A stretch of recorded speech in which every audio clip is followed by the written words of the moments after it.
Mr. City Manager, I think we're ready. All right, thank you. The City Attorney, Austin, or Jackson R., and Chief Fred Ferris are going to give us a presentation on the new ordinance that we proposed for the e-bikes. It is a topic that was brought up in goal setting, and so this is what we're proposing tonight.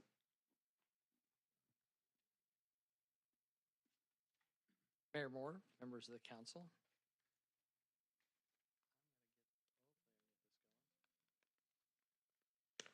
Okay, back at council goal setting, one of the things that we discussed was the e-bike proposal because they kind of came on the scene and all of a sudden we see them everywhere and the scooters everywhere. I know when Jackson and I first talked about this, it seemed like it was going to be pretty easy, throw an ordinance together, and then that just kind of ballooned up into there's so much more to this than I expected with the different classes of bikes and types and speeds and all this. So it's taken a little bit longer, but I think we've got a pretty good handle on what we're proposing right now. So they obviously become very popular. You all have seen them. We've seen them on the streets.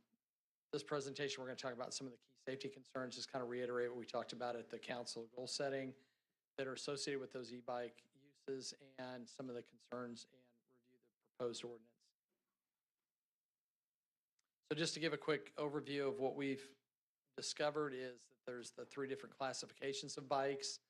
An e-bike is typically equipped with a motor assisting pedaling or providing throttle power. So they do have to have some kind of a pedal on them. So class 1 bikes seem to be the ones that are the most popular that we see around. It's a bicycle. You see a lot of them. They've got the big tires and look kind of like mountain bikes, but are a little beefed up. Provide assistance only when the operator is pedaling, and that ceases to provide assistance when the bicycle reaches a speed of 20 miles an hour. Class 2 are now ones that I've seen. I've actually stopped a couple of them. They're equipped with a motor that may be used exclusively to propel the bicycle, and that is not capable of providing assistance when the bicycle reaches a speed of 20 miles per hour. So they go a little bit faster. Obviously, they have bigger batteries on them, a little bit longer run time. Class 3 e-bikes are equipped with a motor that provides assistance only when the operator is pedaling, and that ceases to provide assistance when the bicycle reaches the speed of 28 miles per hour, and such vehicle may also be equipped with a speedometer that's capable of displaying a speed and travel miles per hour. So some of the concerns that we had, and obviously we discussed a lot of this at the council goal setting, was the speed at which these are going and the control of them, who's operating them, where can they operate. They obviously are a lot faster than regular bicycles when those electric motors take over especially. Are they allowed on roadways or sidewalks or trails or paths? Because we've seen them in all the different places. Is there any requirement for helmet usage? So these are all the things that we were looking into developing this ordinance and then looking at some of the other ordinances that have been around the region and around the country. The age to operate is obviously kind of a big concern for ours because of the young kids that are out on these things, whether they're on the sidewalks or even in the streets. I stopped a kid that looked like a mini bike, like a dirt bike, a motocross bike. No pedals, nothing. It was just strictly an electronic motorcycle. And he's just riding it down the middle of the street. And so that's a concern. That obviously doesn't fall under the e-bike thing, but these things just seem like they're kind of ballooning up. State law does have an age requirement of 16 years of age for class 3 bikes, but not for class 1 and 2. There is no age restriction on those. And we want to look at, possibly doing this as an educational opportunity first before we get heavy-handed with enforcement, really pushing out things on social media, doing some kind of an education campaign on what's going to be required under the new ordinance. And I'm going to turn it over to Jackson to kind of talk about the proposed regulations.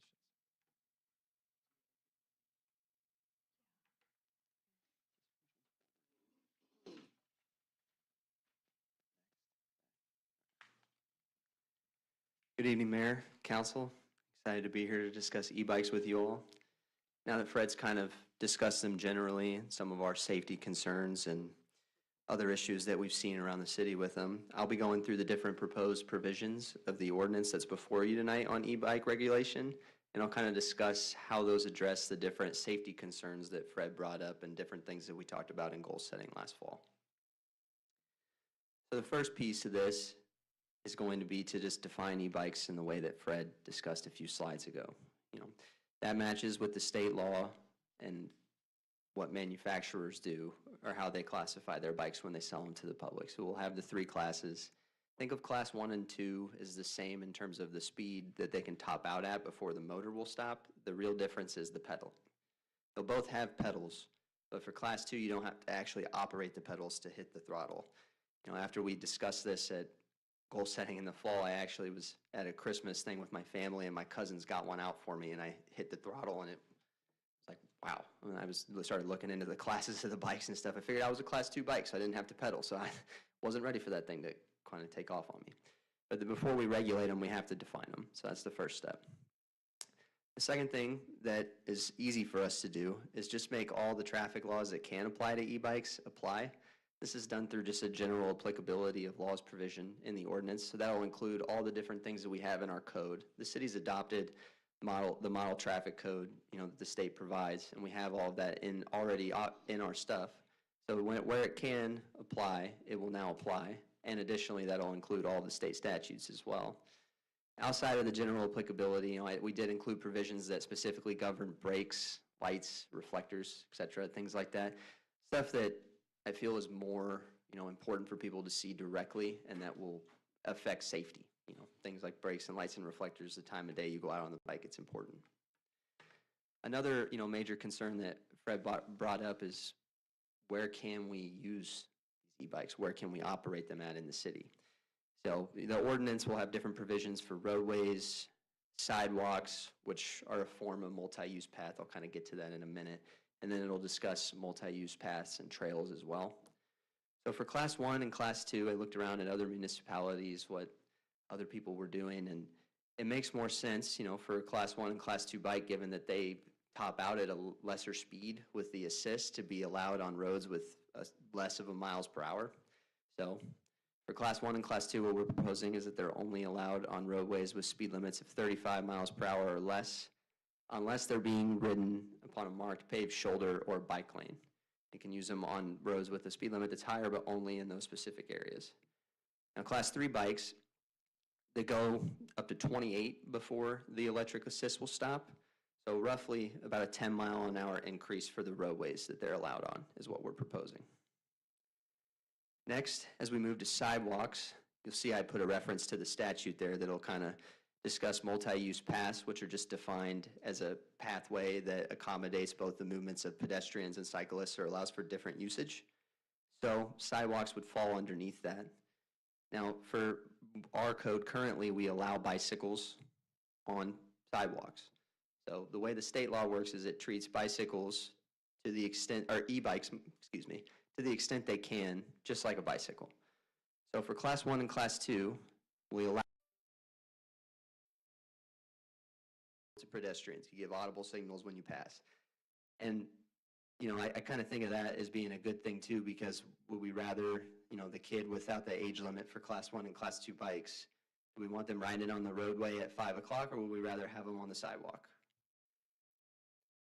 Now for class 3, they go a little faster, and we're starting to touch speeds that aren't really safe, I don't think, for sidewalks. And the state law allows us to prohibit them on sidewalks. So what we've proposed in the ordinance is to prohibit class 3 bicycles specifically from sidewalks.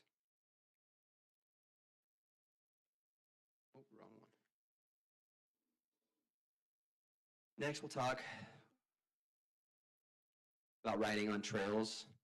Multi-use paths, kind of as I discussed, trails would also fall underneath that. Now, under the state,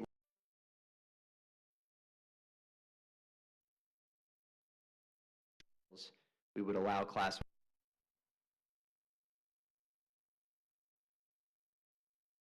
prohibit those by ordinance on trails, and that's what we're doing here tonight. That's the proposed ordinance. And another piece of this is that under the state law, we are allowed for all 3 classes of bikes to prohibit them on trails that are designated only for uses inconsistent with the use of an e-bike. So just think of that as any trails that we already have, say there's signage that says no bikes or no motorized vehicles, things like that. It's a nature path, it's a walkway. If we already have that designation, then all 3 classes of e-bikes in this ordinance will be prohibited on trails. Another major concern that was brought up in the fall and touched on by Fred is, what are the safety requirements around e-bikes? How do you, what, they're a little different, or they're different equipment, or they're different standards. So under the state law, it requires all e-bikes, regardless of classification, to meet specific equipment standards that are set up by the United States Consumer Product Safety Commission. So our ordinance will require that as well and mirror the state law. The second big requirement that the state has and that we will have in the proposed ordinance is to require labeling on the e-bike. This will make it easier for an officer when they pull them over to understand the classification of the e-bike, the top assisted speed, and the motor wattage that the bike is capable of. The final thing, and it's important too because these are kind of, I think, easier than people think to modify, is our ordinance is proposing, and what the state law allows us to do is disallow tampering with the e-bikes to, make them go faster, bump them up classifications, unless you're specifically changing the labeling and staying within the other equipment standards and regulations. They all have to be met. So if you want to take your bike from class 2 to class 3 and make it be able to top out at 28 miles an hour instead of 20, you have to change the labeling so where it's aware of class 3. You have to meet all the equipment standards for a class 3 e-bike that are set out by the United States Consumer Product Safety Commission, things like that. Another big requirement, or a big concern that we had brought up, is helmets. There's no specific guidance really on requiring helmets, but given the speeds that these things go at, we think it's important for our ordinance to address helmets in some way. And so the proposed ordinance is going to require all people that are operating or riding as a passenger. I don't know how you'd really do that. I don't know if they have pegs like my mongoose bike did when I was a kid, but they might. It'll require all people to wear a helmet when they ride on their e-bike. And the other piece of this that I like is, I'll touch on the penalty provision of this section in a second, but whenever we see somebody who's under the age of, 16. Anybody under the age of 16, we see them on the e-bike, pull them over for whatever reason, their parent can be held accountable under the penalty provision for them not wearing a helmet. So I think the best way to kind of, get helmet enforcement to trickle down is if we start getting people's parents mad at them, because a lot of the people that are riding these things, especially riding them erratically, are children.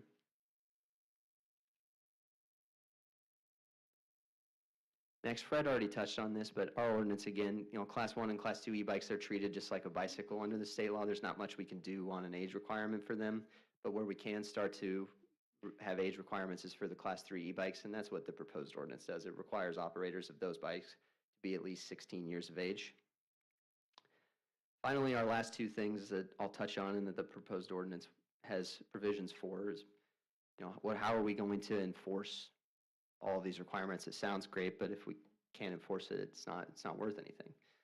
So one thing that we'll do is we'll allow uniformed police officers, when they have reasonable cause to believe someone's operating an e-bike unsafely or that it's not equipped properly, they can stop the e-bike and require an inspection of it. So Fred sees an e-bike going extremely fast down a sidewalk. Okay, I don't think that makes sense. That seems unsafe, and you can inspect the e-bike. Did they tamper with it? Is there something else that we need to be enforcing here within our code? And finally, the penalty provision. This matches what state law does for, it's more so with bikes and things in general, but if the e-bike stuff falls underneath it as well, it'll be a fine of up to $25 for violators for each time they violate any provision of this chapter.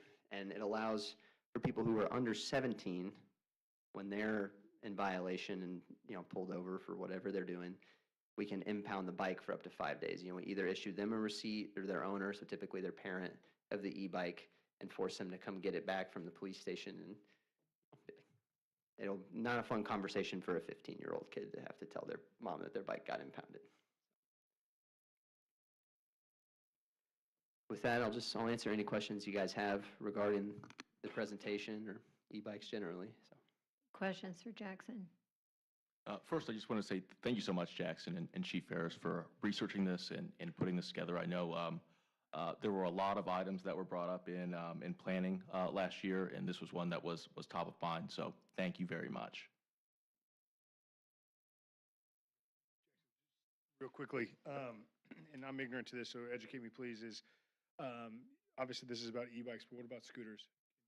Sure, no, I mean, there's, electric scooters is also a problem. Some of our code provisions already can handle some of that. The way we define motor vehicle and some of our, the model traffic code that I was talking about in our city code currently doesn't classify that it has to be gas-powered motors.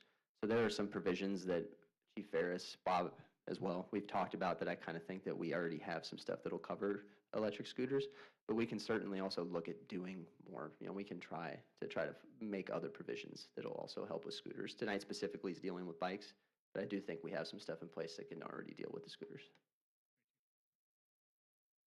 Do any of our neighboring communities have a separate specific scooter ordinance? Some do, yeah, some do. Jackson, typically, when these bikes are sold, Mhm. are they already labeled 1, 2, 3? I believe they are, yes, they should be labeled already from the manufacturer. I think the thing that you run into is just like typical wear and tear, I mean, if you riding your bike out in the rain as a kid or whatever, do whatever you're doing, eventually I think that sticker kind of fades. And I think that I think that the idea is relabeling and keeping it up to date. Especially the labeling thing too deals a lot with the tampering, because people will modify them to try to go faster, essentially trying to turn them into almost a motorcycle. You don't need that, and if you have it says it's a class 1 bike and we pull them over and we're like, well, how am I clocking you going 35 or what, however fast they're going? So is there, I mean, I hear your comments about how fast they can go, but they can go faster than that too if you tinker with them? I believe so, if you tinker with them, but I mean, at a certain point, I don't know how, they can, if you tinker with it and mess with it, it's becoming an entirely separate issue. I don't know how, under the state law currently, what we would be able to do about that. I mean, it seems to me that the biggest challenge here is enforcement. Definitely, and that's why the educational stuff is important too. If Fred's talking about social media, I also think, I'm gonna have to explore and figure out what things to do. But I've heard of other communities that have brought it up, partner with the school district and have the SRO give a presentation on them. Because again, most of the problems that we're dealing with are children riding them, not adults. Adults are a problem too, but not the same level. I think a lot of it is education first, and holding parents accountable for things like the helmet is also a big piece of this too. Disincentivize them maybe to get an e-bike if their kid, is getting them a $25 ticket 3 times a week. I mean, it feels to me like there should be a maximum speed. So I can feel that in my heart, and feel that that should be something for the safety of kids, but I see no way to enforce that. So how are you going to know if a kid is riding up? I mean, it feels to me like 15 is big enough. Go 15, you go over that, wrong. But you're not, how could you ever enforce that? I know on bike trails specifically, some of those typically have speed limits and rather posted at like 15 miles an hour. But as far as us posting a speed limit, I'm not equipped to say if we were going to post a speed limit on a road that also said if you were riding an e-bike specifically, you can only go 15, or if you were on the sidewalk, you can only hit 15 miles an hour. We can certainly look into it and try to find a way.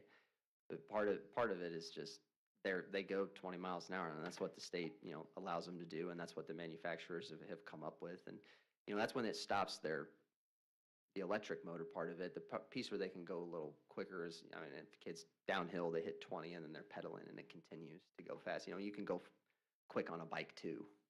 I mean, obviously it's easier on an e-bike though. Jackson, on, what is the reasoning for the 35 and 45 miles an hour? If an e-bike can only go 28 miles an hour, why even 45? The reason I did that is I just tried to look at what other municipalities were doing, and that was typically the speed limits people were going. The 20 mile an hour on the 35, and I just tried to jump that 10 miles an hour basically. That's what other municipalities were doing, because it's close to 10 miles an hour when you jump from class 1 and class 2 to class 3.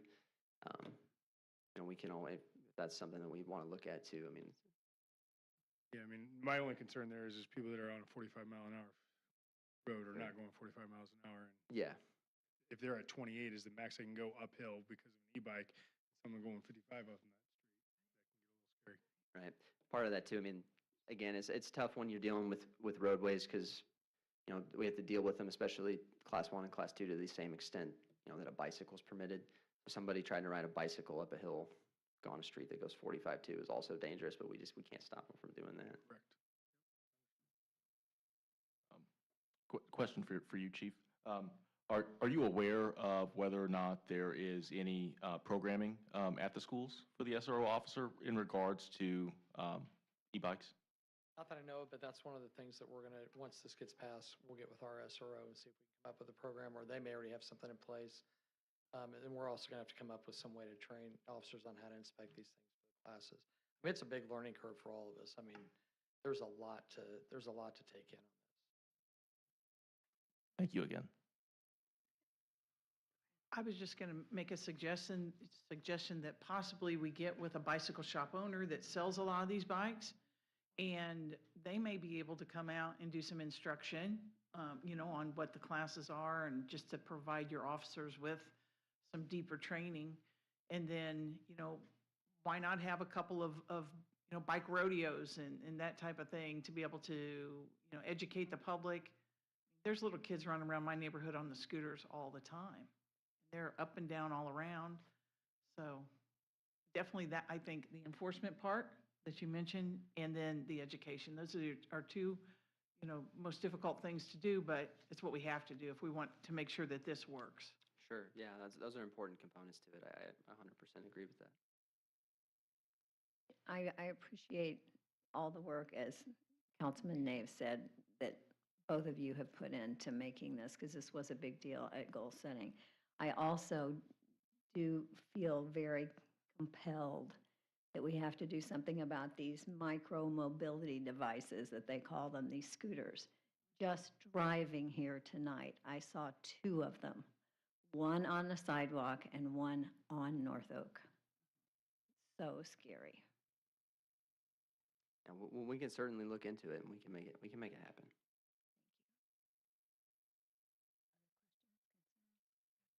Thank you, Jackson. Appreciate it. Yeah, anytime. We are over the time to start our meeting. Is everybody ready to start?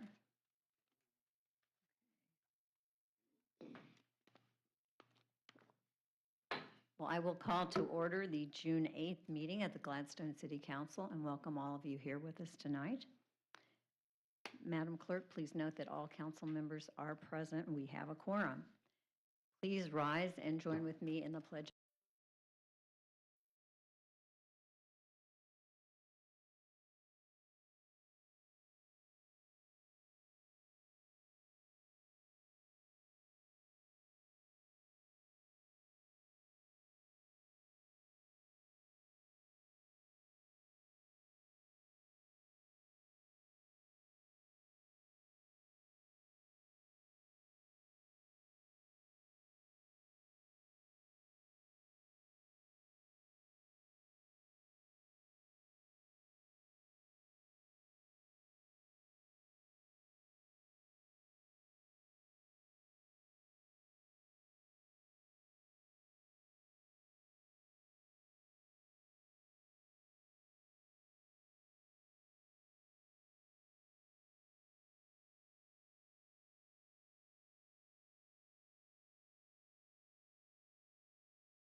and so I would not be a good husband if I didn't try to embarrass her at least a little bit. But with that, I want to call out 4 individuals who, unfortunately, I didn't have a chance to see if everyone's here, so I'm really hopeful. Otherwise, the whole quality control thing has just gone to heck. But Patty Underwood, Margie Oswald, Bill Heitman, and Gina Golightly have earned their coins. And so unless there's anything that you would like for me to do further, I was going to call them up. That's perfect. Let's have them come forward. Scott, one of the things that I do appreciate, and they will each get one of the certificates. Thank you. We're finding it's lost tonight. I do love a phrase on that, and I want to read it again because they'll see it on their certificate, but it's through acts of learning, service, and participation. Each of these individuals have exemplified the spirit of active citizenship envisioned by our founders, proving that patriotism is not a status, but a practice. Yeah. I think that's something we all should take to heart. Absolutely. Couldn't agree more. Hold up.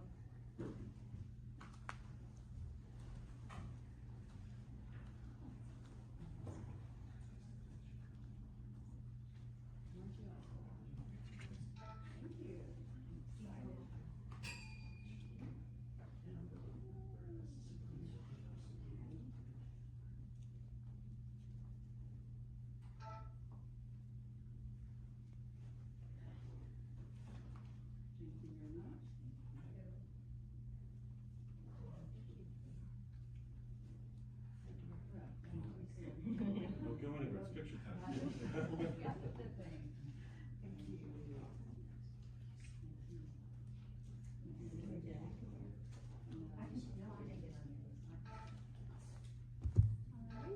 I'll have you all squeeze a little bit closer to each other. Yeah, if you want to hold your coin up, that'd be great. There we go. All right, thank you. I'm so proud of all of you.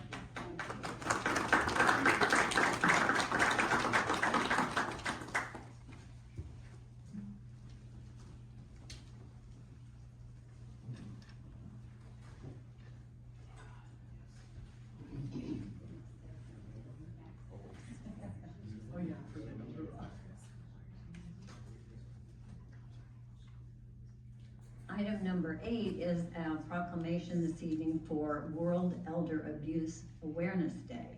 I think Bill Taylor from the Clay County Senior Services is here to accept this proclamation.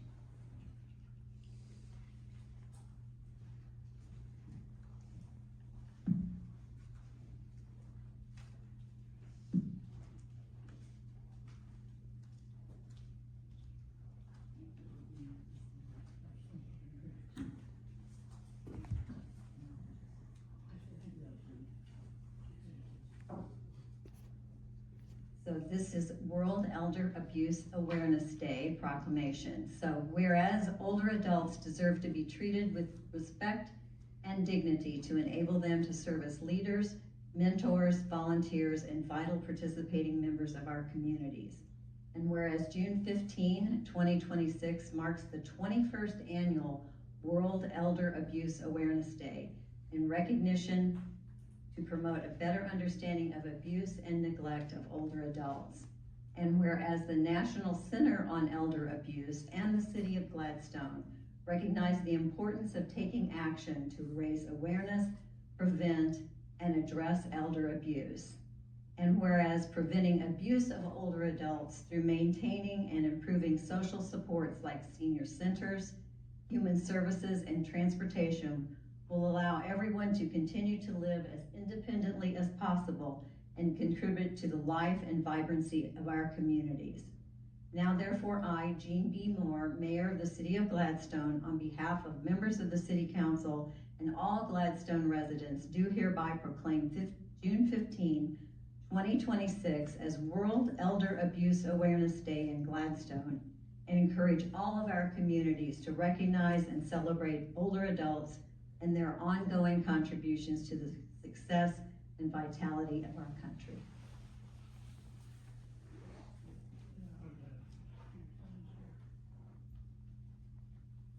Thank you very much, Mayor. As June 15th is World Elder Abuse Awareness Day. The purpose of the World Elder Abuse Day is to provide an opportunity for communities around the world to promote a better understanding of abuse and neglect of older persons by raising awareness of cultural, social, economic, and domestic processes affecting elder abuse and neglect and exploitation. And these are numbers that deserve our attention. In the United States, there are approximately 78.9 billion people aged 60 and over. In Missouri, there are 1.2 million residents aged 60 or older. World elder abuse is a widespread problem affecting millions of older adults. In the United States, as many as 1 in 6 people 60 years or older have experienced abuse or neglect each year. Yet only a small fraction of these cases are reported to authorities. Older adults lost nearly $2.4 billion in fraud last year, up from $1.9 billion the year before. Because most of the fraud goes unreported, the figure represents only a fraction of the real harm being done. The rates of abuse in older people is high in institutions such as even nursing homes and long-term care facilities, with 2 and 3 staff reporting that they have committed abuse in the past year. Strong communities such as Gladstone are the frontline defense against elder abuse. Regular social connection reduces isolation, increases the chances that warning signs are noticed early, and ensures older adults have people they can turn to when something feels off. Connection is the best policy. Protecting older adults is everyone's job.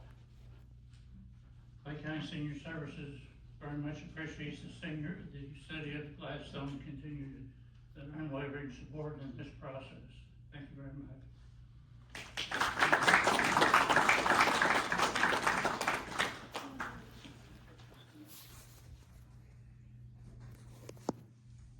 Those are staggering numbers. Thank you.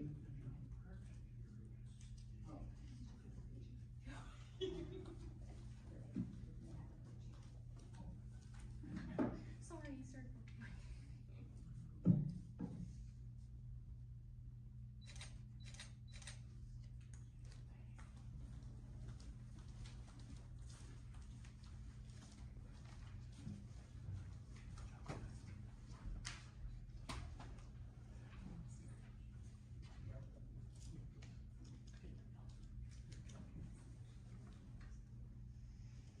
We'll move to item number 9, which is communications from the audience. This is a time during every council meeting when we invite the public who are here to come and present before the council if they have an issue they'd like to raise. Is there anyone who wants to speak before the council this evening?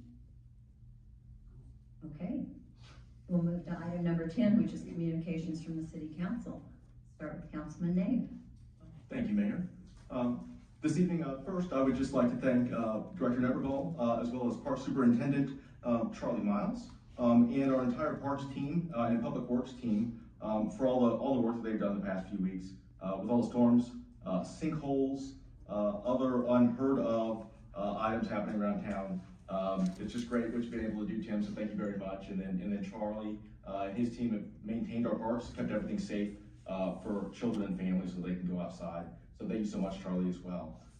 Would also like to put a quick spot out on June 30th at 6:30. So friends and I are hosting some music at the Hideout in support of Band of Angels. So if you haven't heard of the organization, really great group, helps students afford musical instruments and participate in band or orchestra. So we're raising money at 6:30 on 6:30. If you want to come spend some time with us, it'd be great at the Hideout. Thank you. Thank you. Hi there. Mayor, Hi, Councilman Smith. just a couple of things this evening. First of all, one that's become all too common the last couple of years, and that is we lost another great member of the community. And I don't need to explain to anyone in this room who Vinnie Vaccaro was. You know, and Vinny and I go way back, which is not important, but I saw something over the weekend that really impressed me. This young man was eulogizing his father. And he said his father's big goal in life was to always, or challenge was always to ask himself, how do you want to live? It wasn't about what he had, how many things he had, where he got to go, how much money he made. It was, how do you want to live? And I think Vinny did that twice. I think Vinny did that as a young man, and his service to the community clearly was how he wanted to live his life. And then again, when cancer came to visit time and time again, I think Vinny made another choice. And all those of you who knew Vinny knew it was a real struggle, what he was going through. And he decided he wasn't going to just lock himself up in the house, that he was going to continue to live the life that he felt he was intended to live. And I've got to tell you, we use the word hero a lot, for those sports idols and whatnot, where it really doesn't belong. But if there's an ordinary hero in our community, I've got to believe it really was Vinny Vaccaro, just based on what he did for the community and the way he lived his life in the face of an incredible and insurmountable challenge. So we're going to miss Vinny. And the second thing is Gladstone Dispatch has printed their last newspaper, and that's kind of a bummer. Dispatch has been a good supporter of ours, and Kelly Houcks has been a great reporter. And for those of you who aren't old enough to remember, Kelly used to bring her little baby with her when she first had her. She didn't have anyone for any child care. Well, her little baby is now in her late 20s, and she's a teacher in her own regard. So that has been quite a while, but they've always been great supporters of the city, and we're really going to miss their coverage.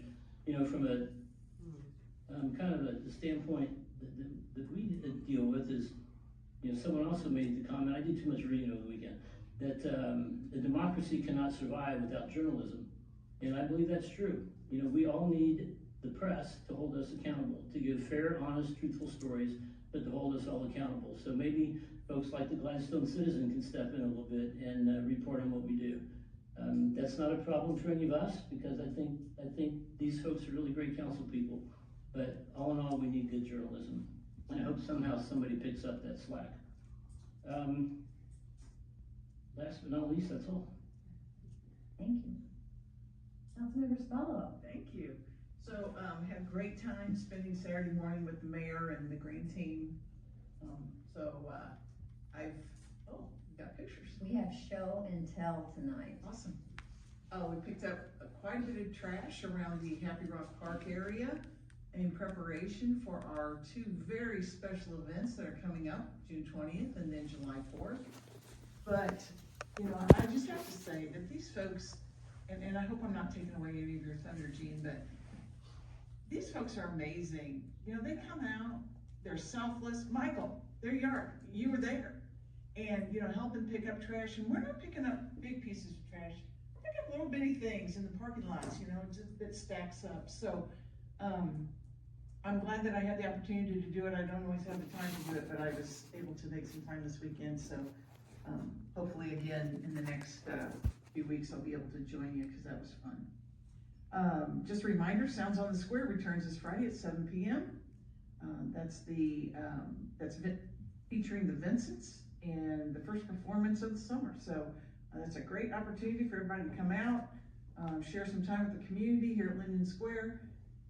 It is an amazing thing what Linden Square has become since the first time we opened it to now, when there's 500-600 people out just on a Friday night listening to music. It's fantastic. So please join us, for all the weekends that are coming up, and hats off to the Parks Department for the program that they do, and for all that they do throughout our park system.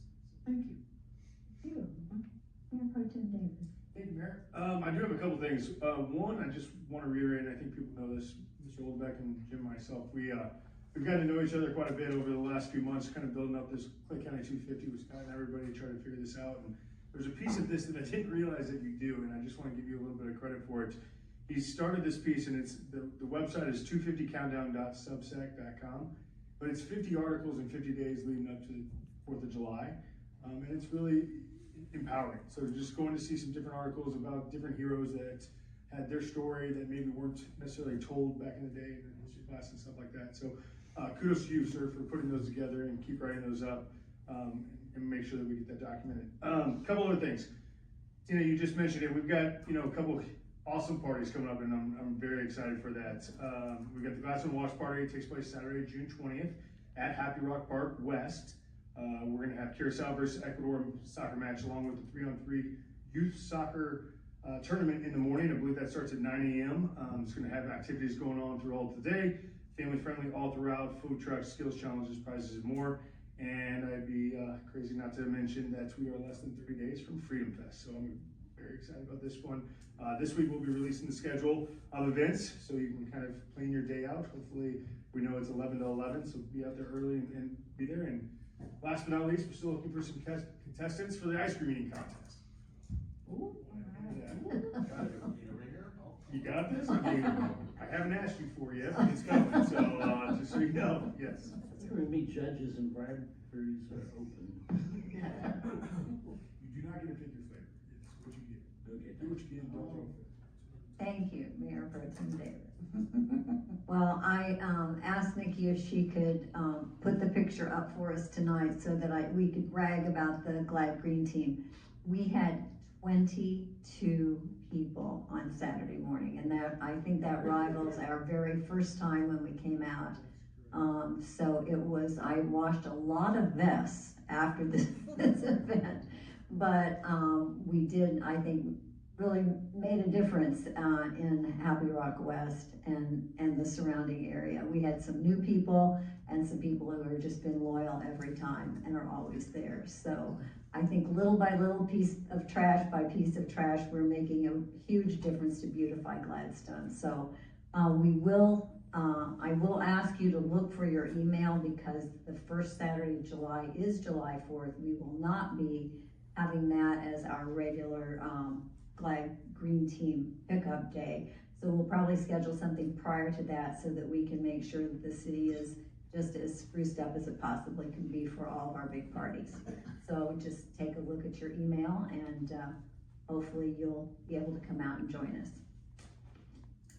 Mr. City Manager, it's your turn. Thank you.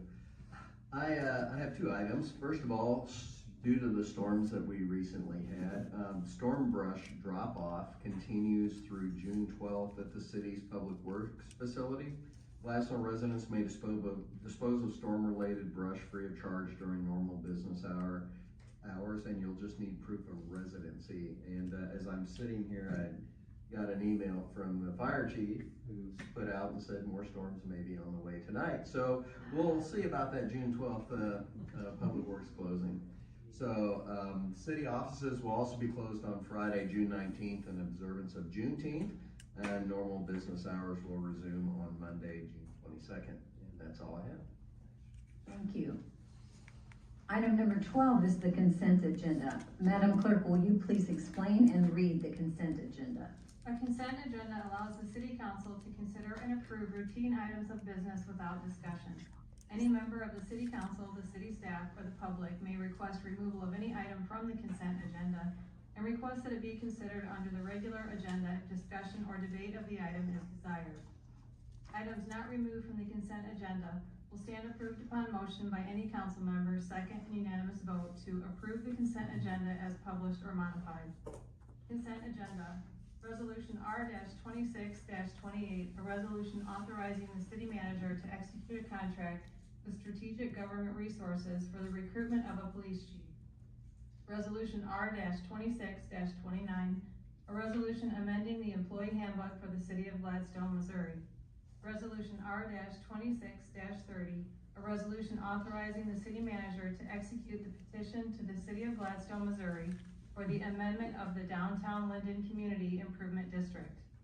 Resolution R-26-31, a resolution authorizing the city manager to execute the petition to the city of Gladstone, Missouri for the termination of the Linden Block 25 Community Improvement District. Resolution R-26-32, a resolution accepting right-of-way and easements from certain property owners in conjunction with the North Oak Trafficway Road Construction Project, TP 371.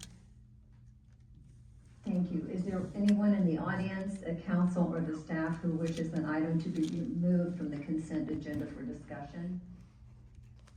Any more? Councilman Smith. Move we approve the consent agenda as published. Been moved and seconded to approve the consent agenda as presented. All in favor, aye. Aye. Any opposed? The consent agenda is approved. We'll move to the regular agenda. Item number 13 is a public hearing for the budget fiscal year 26-27. I will open the public hearing. First, we will hear from the staff. Actually, the staff is the applicant, I guess, followed by people in favor and those opposed. All right, good evening, Mayor, thanks to the council. Try to run this thing. All right, so we'll be talking about the budget public hearing as well as the sewer public hearing will follow.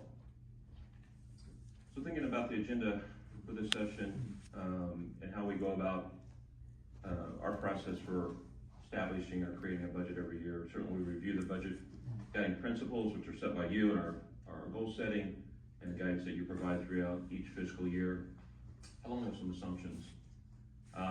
We'll talk about citywide overview. We'll go into a general fund overview as well as our other restricted funds, capital funds, enterprise fund. We'll talk a little bit about water and the sewer rates, and then we'll move into conclusions. Thinking about the guiding principles, I have 4 here: the goals and missions of the city, of Gladstone City Council, yourself, being good stewards of the resources provided by our residents, maintaining a long-term investment focus while reducing debt, which we did a good job of this current fiscal year, and then prudent spend on maintenance items to prevent expensive large repairs down the road.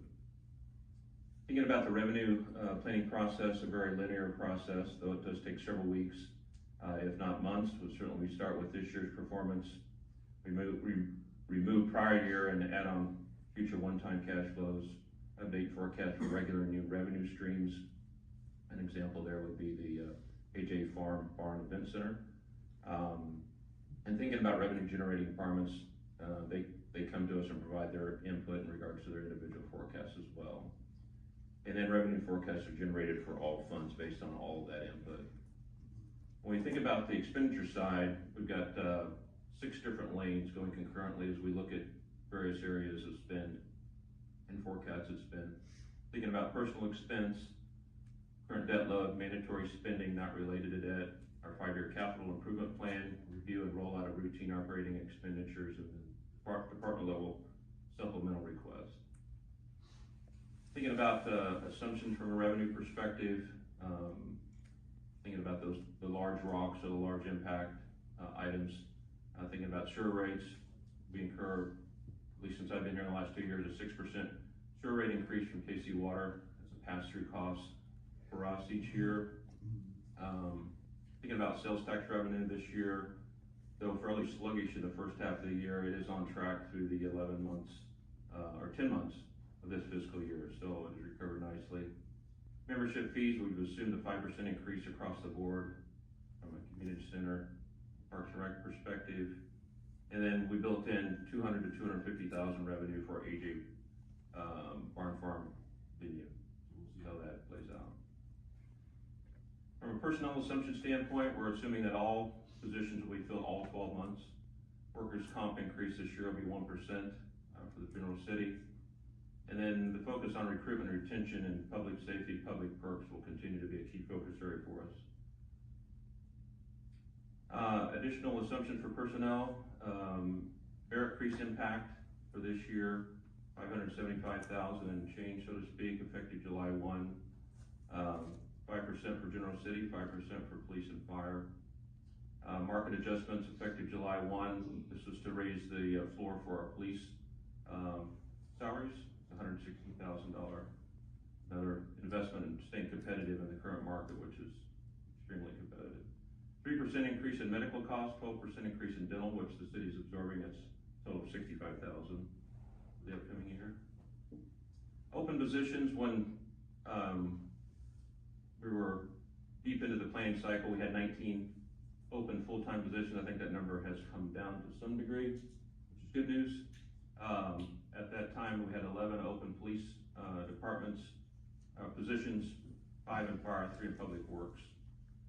Funds allocated to those positions from a dollar perspective, $2 million roughly, $1 million in police, $500,000 in fire, $350,000 in public works. Again, other assumptions, I've already mentioned that we're assuming that all those positions are funded for the full 12 months. We did combine 2 positions this year, which led to some cost savings. The executive assistant and city clerk positions have been combined into 1 position. Thank goodness we've got superwoman on staff that can perform those functions, seem to be extremely well. We had a PD crime analyst position that will not be backfilled, and then a PD dispatch and record supervisor position that was not backfilled. So we will incur those savings in the upcoming year. Benefit assumptions, already touched on the 3% increase for medical, no change in HSA or other third-party benefits. And then we assume, I guess, best case, worst case, depending on how you look at it, best case for the physician or employee, worst case from a cost perspective, that they'll enroll in full coverage for family. Select that option. Risk personnel, from a personal perspective, I mentioned the labor market continues to be competitive for qualified staff. Employee turnover continues to be at an elevated risk. It may or may not be at this point, just kind of depends on the week, the day of the month, if you will. I mentioned that we had 19 open positions. I think that number is south of that at this point, which is good news. Targeted market adjustments have been made for certain positions to mitigate further turnover, and a fair amount of investment in that area to be more competitive. And then retention of key staff and succession planning will continue to be a key or enhanced focused area for us at FY 2027. Thinking about a citywide overview from a financial perspective, I hate to throw a lot of numbers at you here, but here's just a high level, we'll call it a $64 million level view for this year from a revenue and an expense perspective. Very much in line with prior year. You can see from a revenue perspective that taxes drive the majority of our top line revenue, followed by charges for services, and then from an expense standpoint, certainly our most valuable asset, our people, also is our largest expense at $22 million out of the 65, followed by services, and then capital spend. And then here's just a composition view, revenue in green, expenditures in red, and kind of the break gives you a better breakdown, a slice view for, on the left from a revenue perspective, taxes, charges for services, followed by intergovernment revenue transfers, miscellaneous revenue. And then on the expense side, starting with supplies, transfers, debt, capital, services, and then personnel at $22 million. Councilman Scala, you had asked about capital in our last conversation. Just gives you a quick view. This is non-project capital, roughly $1 million allocated and approved this year for capital spend. 90% of this is in public safety, not surprising. A lot of it is automobile related, but we do have some equipment capital as well, $235,000 on that top line. I'm not going to pretend to know everything about these units, but I'll just keep it. These are breathing units for our firefighters that need to be replaced. Include, I believe, tanks, supply lines, face masks, etc. And then I know we've got some furniture that needs to be replaced, beds, and recliners in the firehouses as well. And then some of the other smaller numbers, we've got we buy 4 police squad cars per year. 2 of those are funded out of the general fund, 2 out of our public safety sales tax fund. And then we've got about $36,000 in our capital equipment replace fund. It's really refresh items from a technology standpoint, PCs, laptops, etc. And then the balance of that is really our leases on our trucks for community development, for the most part, public works, etc.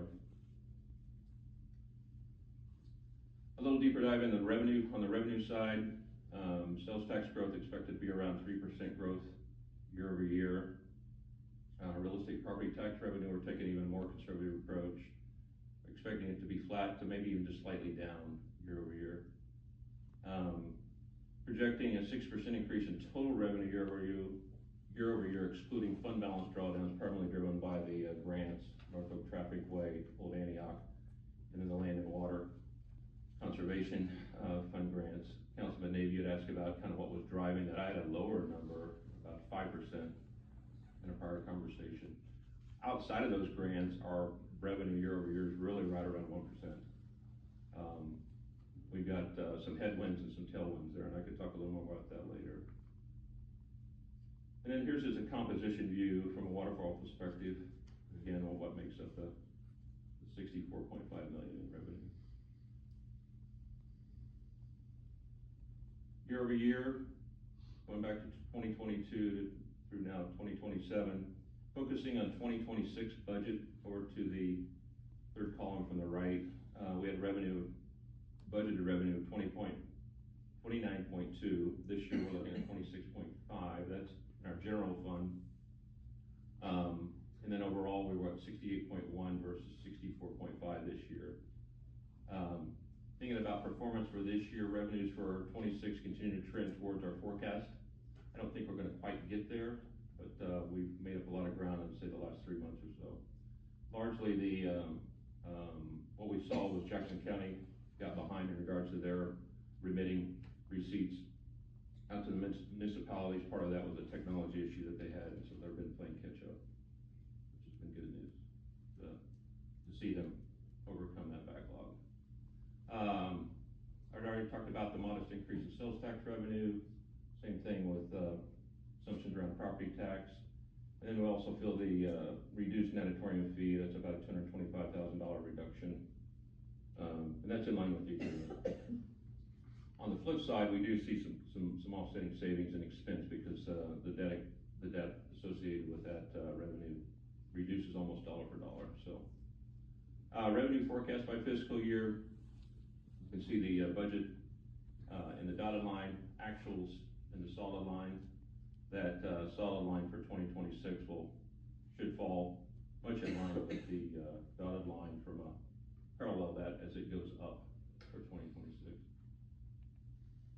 From 2025, it's just an interesting visual that there's a big gap between going back to 2025. That's really around timing for project expense. You see the same range from an expenditure standpoint. If anybody's wondering, wow, what happened in 2025? It's really largely around capital projects, mainly I think the water treatment plant for the most part. It's a timing issue. Risk from revenue from a risk perspective, projecting about $4 million in intergovernment revenue, including local, state. These are really grants. Proceeds. This excludes the HUD HVAC grant. Just a footnote. You know, if we think about any of that funding, that's a big number. If any of that funding was frozen, delayed, or whatever, certainly that could create a risk for our financial plan. Property value assessment fees for elderly residents. That's, to me, is a growing risk. This year we've incurred about $100,000 shortfall in regards to the impact of that. That number will certainly grow to some degree. To what extent, we don't know yet. Citywide expenditures, again, having a balanced budget, we're at 64.5 million, equal to our revenue.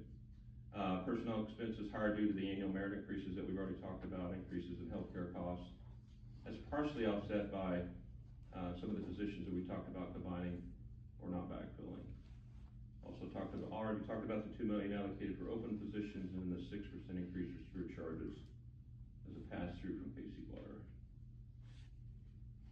Just a composition view from an expenditure standpoint.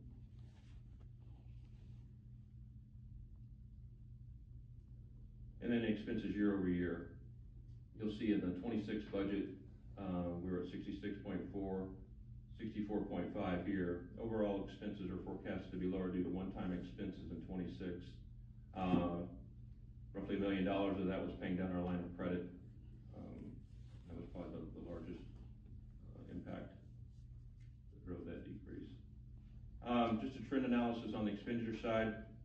Don't pay a lot of attention to the line view there. I don't trust the 25. I noticed that today that we may have a data point that fell off there. So I'm not just spending time there, but overall expenses are forecast to be lower in 27 due to the one-time expenses I just mentioned, and then expenditure increase in 26 was largely due to the water treatment system refresh, personnel compensation adjustments, and then the sewer fee increases. Thinking about risk from an expenditure standpoint, we've got roughly $5 million allocated to water system renovation project.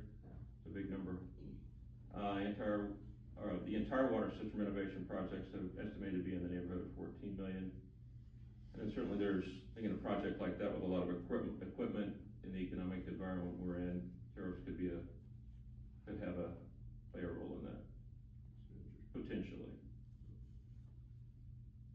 From a fund review perspective, the general fund, our largest fund, where majority of our personnel costs flow through. Budgeted revenues for this year expected to be 26.5 compared to the 29.2 prior year. Again, talked about the sales tax increase. The general fund drawdown of 375, you see there are non-revenue receipts up in number item 39 up there in revenue. This is a equity drawdown to cover the shortfall that's in our community center. So the good news is that number is smaller than last year, so we closed the gap to some degree. That's good news. Ultimately, we want that number to be 0. And then personnel costs continue to account for most of the annual outflows again. Here you'll see from a trend analysis, revenue very much in line with budget. You do see the uptick 26. For this year, we're expected to, I mentioned earlier, finish close to the budget target of 29 million. Whether we'll get there or not, we'll see. FY 27 revenue lower than 26 due to the one-time fund drawdown revenue in prior year. And so anytime we take an equity transfer to balance our budget, we've got to recognize those funds as revenue.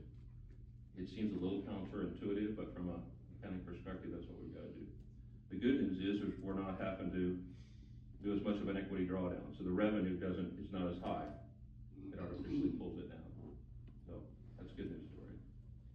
From an expenditure standpoint, historically we've finished under our budget. You can see that through 25.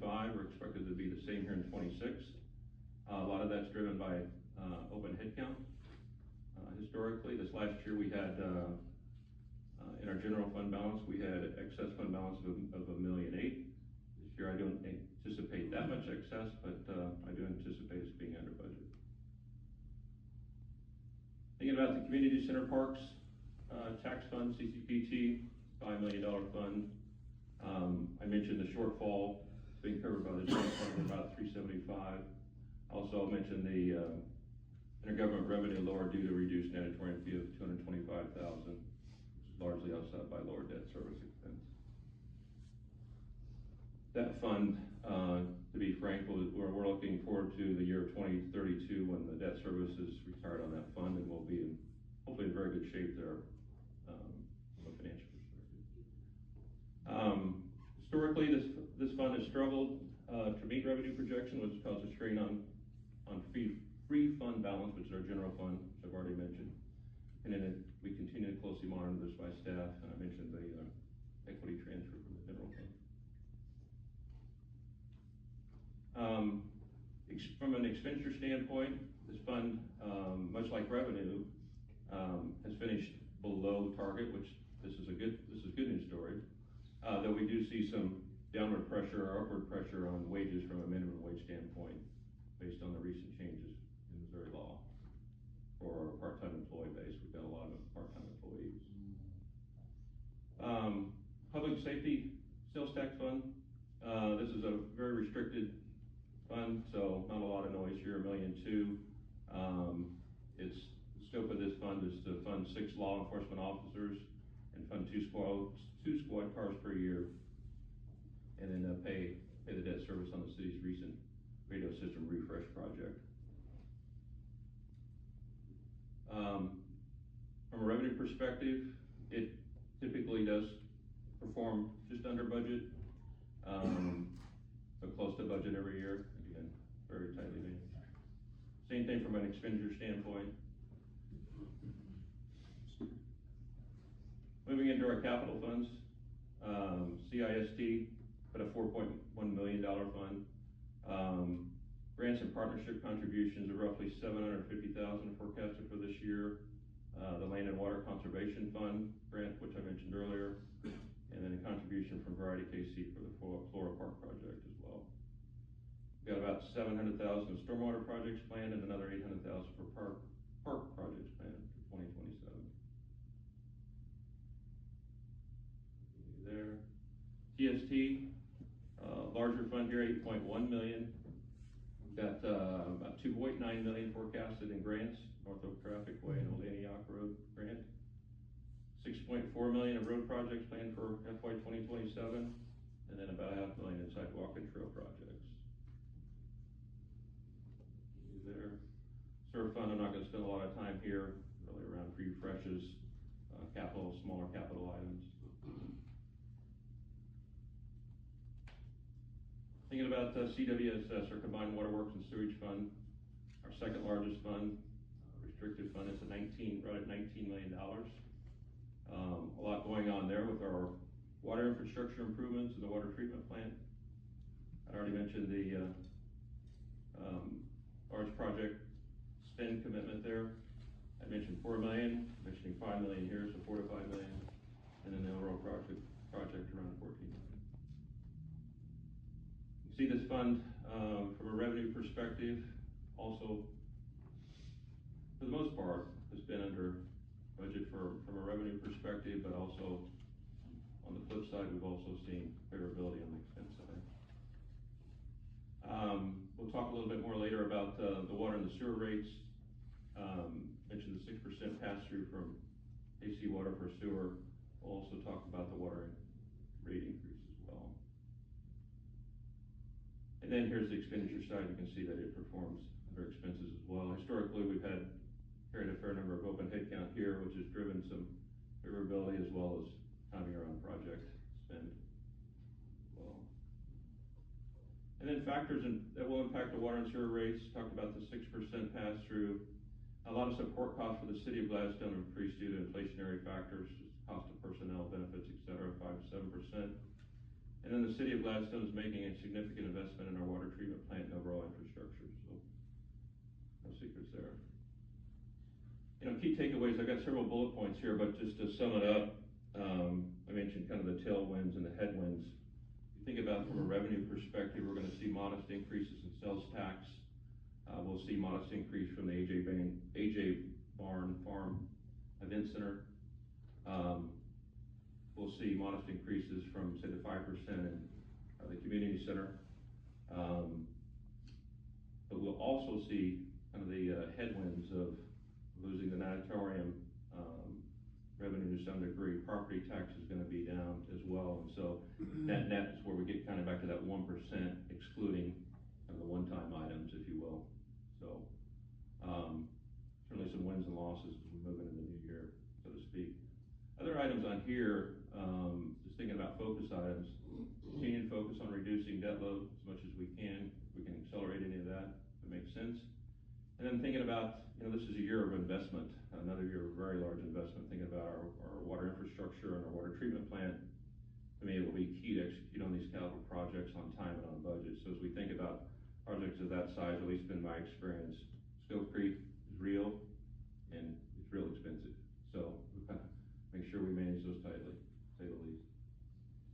And then as a conclusion and as an ask, the budget team comprised of City Manager Bob Bear, Assistant City Manager Austin Greer, myself, and Human Resource Administrator Amanda. We believe that this proposed budget for 2027 is fiscally responsible and is a strong representation of the goals of the City Council, while being a budget that will continue to support the services expected by the citizens of Gladstone. So again, thank you for your support through this process. It's a long process. It's a kind of culmination of tonight is a culmination of all that work and conversation, including those conversations with City Council. So thank you for that. With that, I'll open it up to any questions that you might have. Questions for Matt? Sure, I just have one. So Matt, you've talked about, some of the sunsets and whatnot, 2032 for the community center. What else do we have coming up that's going to sunset regarding our debt? Well, that's a great question. And that's kind of the big, anytime I look at the budget, and Bob is, I'm sure he's tired of me bringing it up, but I haven't looked much past that as I look at community center, like what's going to get us over the hump. That's the big one. Secondarily, after that, we've got some smaller items that we could look at. But to me, that's really the big rock on the horizon. Get to that. Now, there's going to be some investments going to need to be made. We talk about the HUD HVAC, there's gonna be some investment in that building and facility that we're gonna have to incur, I get that. But if we put that debt behind us, affordability becomes a lot more feasible, if you will. But I can come back to you kind of on what that prioritization might look like. I think I really kind of owe Bob that initially on kind of just what that looks like. We've kind of talked about it somewhat facetiously as I pushed him on the line of credit. Why don't we retire that, at least for now? And but what's next? And he's kind of giving me a hard time because I know you're going to come back to me with another one at some point. Right now I'm kind of that one-legged man in a butt kicking contest. I'm kind of getting my butt kicked. So there's those things that I need to come back to that I owe Bob and I'll bring to council as well. So. I just come back to that because it's been 10 years since Shaping Our Future. And I think that we need to start looking towards that again in the future. And with it comes debt, because the goals that come out of that require money. And so I just want to keep that on our radar.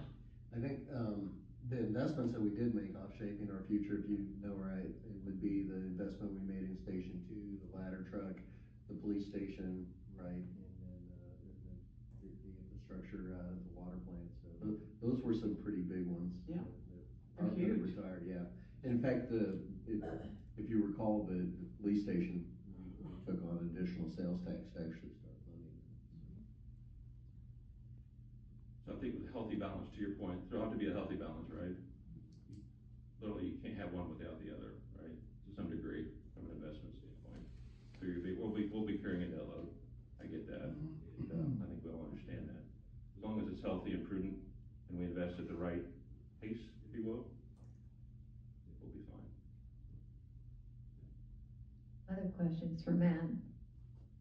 Matt, thank you. This obviously represents an inordinate amount of work and lots of skill and lots of professional expertise, so thank you. Yeah, thank you. It's great. All right, with that said, we can roll into the Now, sewer rate we public have to- hearing. No, we Oh, I'm have to sorry. finish this public hearing. Sorry. So is there anyone in the audience who would like to speak in favor of this? Seeing none, anyone in opposition? Okay, we'll close the public hearing. Now you can go. All right. Now we'll go to item number 14, which is the public hearing for the water and sewer rates. So I will open that public hearing. Very good, thank you. Much smaller presentation, so bear with me as my voice starts to fade. Thinking about the factors impacting water and sewer rates, and I had some of this in the prior presentation.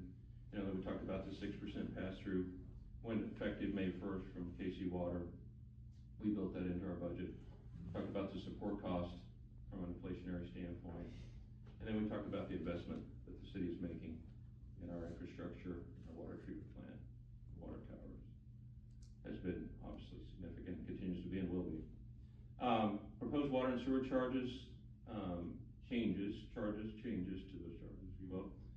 We're proposing a 9.5% increase to water usage fee and to the service charge based on increased support cost, and then the water and structural investments that we're making this year. That is higher than last year, but it's a different year, and the investment is much greater this year than it was last year. And then a 6% increase to sewer usage fee and service charges passed through cost from KC Water. So what does that mean from a per 1,000 gallons perspective? We're current at 536.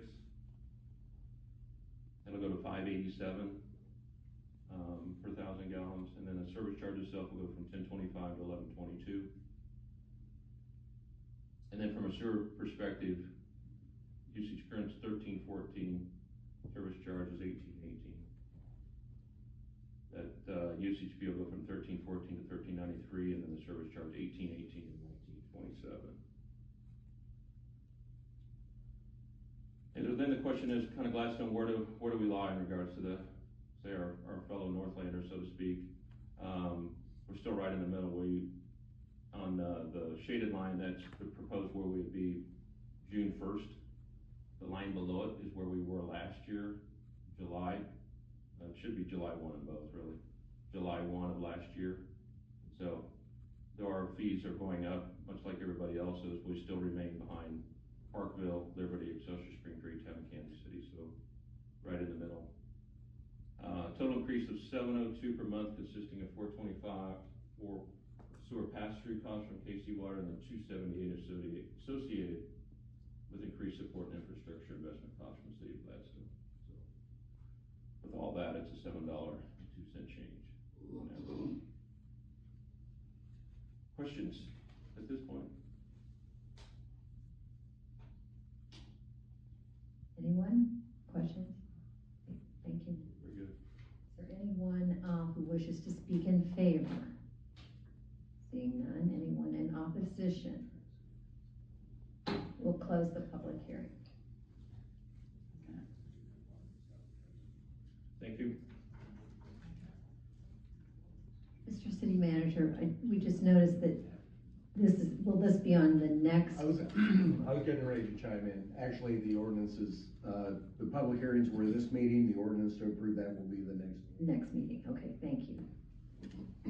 All right, we will move on to item number 15, which is the first reading of bill number 26-16, an ordinance authorizing the city manager to execute a cooperative agreement with the North Kansas City School District for providing a school resource officer at Antioch Middle School. Mayor Moore. Councilmember Spallo. I move to place bill number 26-16 on its first reading. Second. It's been moved and seconded to place bill number 26-16 on its first reading. Is there any discussion? All in favor of placing bill number 26-16 on its first reading, say aye. Aye. Any opposed? Madam Clerk, please read the bill. First reading bill number 26-16, an ordinance authorizing the city manager to execute a cooperative agreement with the North Kansas City School District for providing a school resource officer at Antioch Middle School. Mayor Moore. Councilmember Spallo. I move to accept the first reading of bill number 26-16, waive the rule and place the bill on its second and final reading. Second. It's been moved and seconded to accept the first reading of bill number 26-16, waive the rule, and place the bill on its second and final reading. Is there any discussion? All in favor of placing bill number 26-16 on its second and final reading, say aye. Aye. Any opposed? Madam Clerk, please read the bill. Second reading bill number 26-16, an ordinance authorizing the city manager to execute a cooperative agreement with the North Kansas City School District for providing a school resource officer at Antioch Middle School. Mayor Moore. Councilmember Spallo. I move to accept the second and final reading of bill number 26-16 and enact it as ordinance number 4.733. Second. It's been moved and seconded to accept the second and final reading of bill number 26-16 and enact the bill as ordinance number 4.733. Is there any discussion? Madam Clerk, please call the roll. Councilman Nate. Aye. Councilman Smith. Aye. Councilmember Spallo. Aye. Mayor Pro Tem Davis. Aye. Mayor Moore. Aye. Bill number 26-16 stands enacted as ordinance number 4.733. Item number 16, first reading bill number 26-17, an ordinance amending Title IV Traffic Code of the Code of Ordinances of the City of Gladstone, Missouri to add a new chapter 125 entitled Electric Bicycles. Mayor Moore. Councilman Nave. I move to place bill number 26-17 on its first reading. Second. It's been moved and seconded to place bill number 26-17 on its first reading. Is there any discussion? All in favor of placing bill number 26-17 on its first reading, say aye. Aye. Any opposed? Madam Clerk, please read the bill. First reading bill number 26-17, an ordinance amending Title IV Traffic Code of the Code of Ordinances of the City of Gladstone, Missouri to add a new chapter 125 entitled Electric Bicycles. Mayor Moore. Councilman Nave. I move to accept the first reading of bill number 26-17, waive the rule, and place the bill on its second and final reading. Second. It's been moved and seconded to accept the first reading of bill number 26-17, waive the rule, and place the bill on its second and final reading. Is there any discussion? All in favor of placing bill number 26-17 on its second and final reading, say aye. Aye. Any opposed? Madam Clerk, please read the bill. Second reading bill number 26-17, an ordinance amending Title IV Traffic Code of the Code of Ordinances of the City of Gladstone, Missouri to add a new chapter 125 entitled Electric Bicycles. Mayor Moore. Councilman Nave. I move to accept the second and final reading of bill number 26-17 and enact the bill as ordinance number 4.734. It's been moved and seconded to accept the second and final reading of bill number 26-17 and enact the bill as ordinance number 4.734. Is there any discussion? Madam Clerk, please call the roll. Councilman Nate? Aye. Councilman Smith? Aye. Councilmember Spallo? Aye. Mayor Pro Tem Davis? Aye. Mayor Moore? Aye. Bill number 26-17 stands enacted as ordinance number 4.734. Item number 17, first reading bill number 26-18, an ordinance authorizing the city manager to enter into an agreement with the Junior College of Metropolitan Kansas City, aka Metropolitan Community College, for temporary housing of animals in the custody of the Gladstone Animal Shelter from July 3, 2026 to July 10, 2026. Mayor Moore. Mayor Pro Tem Davis. I move to place bill number 26-18 on its first reading. Second. It's been moved and seconded to place bill number 26-18 on its first reading. Is there any discussion? All in favor of placing bill number 26-18 on its first reading, say aye. Aye. Any opposed? Madam Clerk, please read the bill. First reading bill number 26-18, an ordinance authorizing the city manager to enter into an agreement with the Junior College of Metropolitan Kansas City, aka Metropolitan Community College, for temporary housing of animals in the custody of the Gladstone Animal Shelter from July 3, 2026 to July 10, 2026. Mayor Moore. Mayor Pro Tem Davis. I move to accept the first reading of bill number 26-18, waive the rule, and place the bill on its second and final reading. Second. It's been moved and seconded to accept the first reading of bill number 26-18, waive the rule, and place the bill on its second and final reading. Is there any discussion? All in favor of placing bill number 26-18 on its second and final reading, say aye. Aye. Any opposed? Madam Clerk, please read the bill. Second reading bill number 26-18, an ordinance authorizing the city manager to enter into an agreement with the Junior College of Metropolitan Kansas City, aka Metropolitan Community College, for temporary housing of animals in the custody of the Gladstone Animal Shelter from July 3, 2026 to July 10, 2026. Mayor Moore. Mayor Pro Tem Davis. I move to accept the second and final reading of bill number 26-18 and enact the bill as ordinance 4.735. Oh, second. It's been moved and seconded to accept the second and final reading of bill number 26-18 and enact the bill as ordinance number 4.735. Is there any discussion?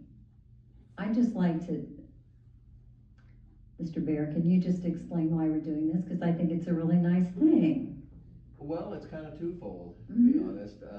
First of all, the fireworks, the sensational fireworks show that's coming up for the Gladstone 250th, which is the biggest in the history of Gladstone, will actually take place right in front of the animal shelter, and we don't think that's a good thing. And second of all, we are going to redo the flooring in the animal shelter, and the animals would need to be moved anyway, so we're going to kill two birds with one stone.